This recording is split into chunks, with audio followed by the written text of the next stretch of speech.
Hello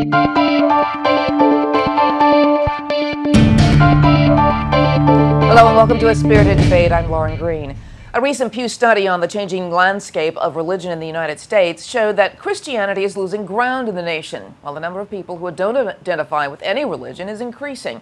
But critics say the survey does not paint a complete picture of Christianity and that the idea of its demise is exaggerated.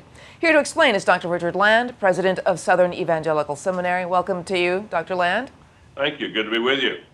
Well, the study showed that in a 7-year period, the number of people who identify as Christian went from 78.4% down to 70.6%, about a 7% drop. Now, why do you say the ad information is exaggerated or not accurate?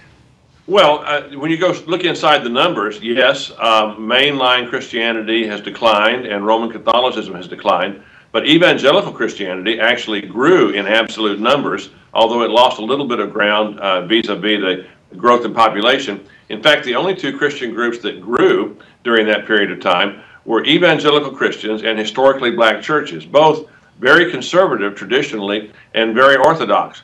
And so what you're seeing is a continued decline of cultural Christianity that is by habit, that is by suggestion, not by conviction. And you're seeing a continued growth of conservative Christianity. In fact, for the first time in the history of the country, the majority of people who identify themselves as Christians are evangelical Christians. That's never happened before in the history of the country. 55% of all the people who say, yes, I'm a Christian, say that they're evangelical Christians.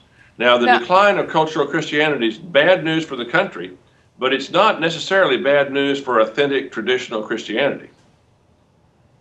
I want to point some numbers out. That at the same time, you said the number of evangelical Christians is actually increasing from 59.8 million to 62.2 million. So, but it doesn't. The increase, though, it doesn't account for the drop in Christianity. So, I mean, like, why is that? Why is there's a slight increase in the number of evangelical Christians?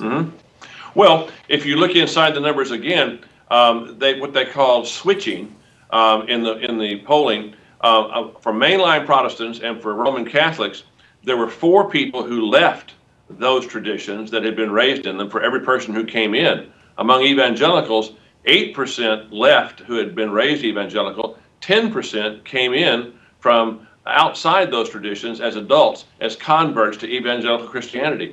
So evangelical Christianity is continuing to grow, and that is historically a very traditional, authentic Christianity. But at the same time, the largest number increase are people who don't identify with any faith. And so what does that tell you, though? I mean, even it doesn't seem to offset the numbers that are being lost out from Christianity. Well, what it tells me is that cultural Christianity, Christianity by habit, Christianity by inheritance, Christianity by preference, is on the decline in this country. And that's not good news for America. It'll mean for a more self-absorbed, a more self-centered, and a less altruistic society. But at the same time, I think that it does mean that there will be a more vivid contrast in the culture between true, authentic Christianity and its mere cultural residue. There are actually increases regionally in the number of Catholics, like in the South and the West. And as you said, there's this positive information about sort of a Christianity in general, more conservative Christianity. Why do you think so little attention has been given to the data, that data, and any other positive data showing increases? Well, I think the reason for it is quite simply that aside from Fox News, most of the print and electronic media is fairly hostile to traditional Christianity. And they want to jump on these numbers and to paint the worst possible picture they can paint for Christianity and see the decline of Christianity in our culture and the influence of Christianity as a good thing.